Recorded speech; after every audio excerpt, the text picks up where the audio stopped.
اعوذ باللہ من الشیطان الرجیم بسم اللہ الرحمن الرحیم۔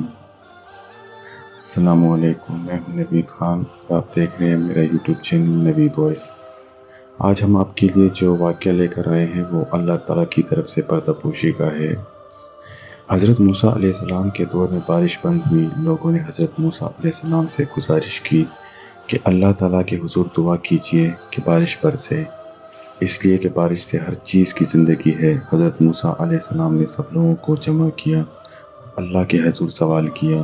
اللہ تعالیٰ نے فرمایا، موسیٰ اس وقت تک بارش نہیں ہوگی جب تک آپ اپنی اس مجلس سے اس آدمی کو نہیں نکالیں گے جو 40 سال سے ایک گناہ میں مصروف و مشغول ہے۔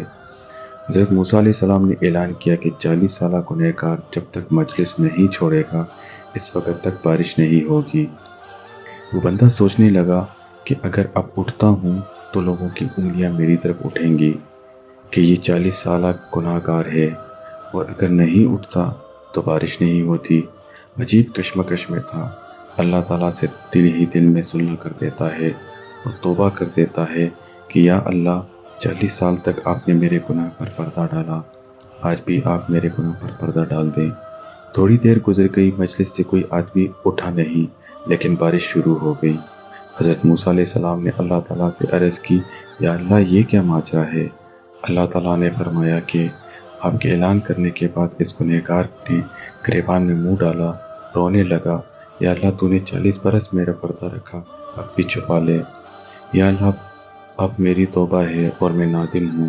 اس نے اخلاص کے ساتھ توبہ کر لی تو میں نے اس کو بخش دیا۔ تو دوستو، اللہ بخشنے کے لیے بہانہ تلاش کرتے ہیں، تھوڑی سی توجہ کی ضرورت ہے۔ اللہ ستار بھی ہے، غفار بھی، لیکن اگر ہم متوجہ نہیں ہوں گے تو یاد رکھیں اللہ قہار بھی ہے۔ اللہ کی رسی بڑی ڈھیلی ہوتی ہے، لیکن جب رسی کھینچ لے تو پھر چھوٹنا مشکل ہوتا ہے۔